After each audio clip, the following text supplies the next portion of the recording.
Hey everyone, it's Brittany and Katie with the Q team in Rochester, New York. We're back today to talk to our buyers what not to compromise on when you are searching for a home. So we discuss this with our buyers a lot.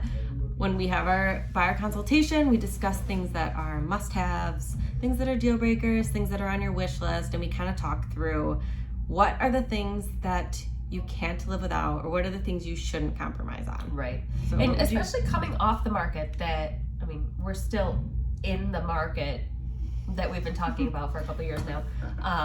But a year and a half ago, people were making much larger compromises than they're having to make now.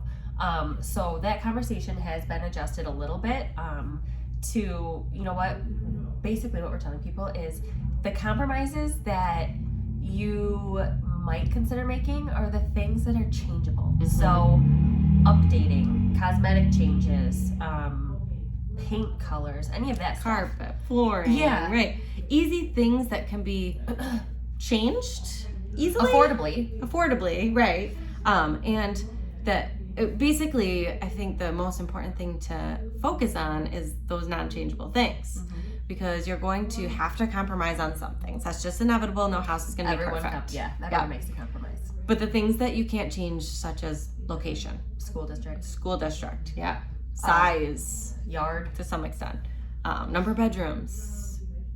What else we got? Layout. Right, yeah. So, sure, you could take down a non-load bearing wall to open things up a little bit.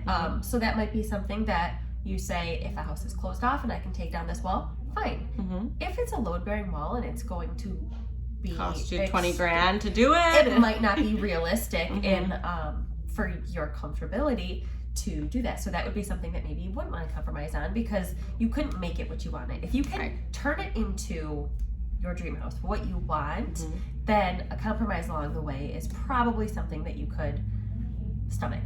If it's not, so let's say you absolutely want a wide open flat backyard. If the house sits on a hill, you can't change that. I'm not going to change that. You might be able to with tens and tens of thousands of dollars. But is that worth it? At that point, probably not.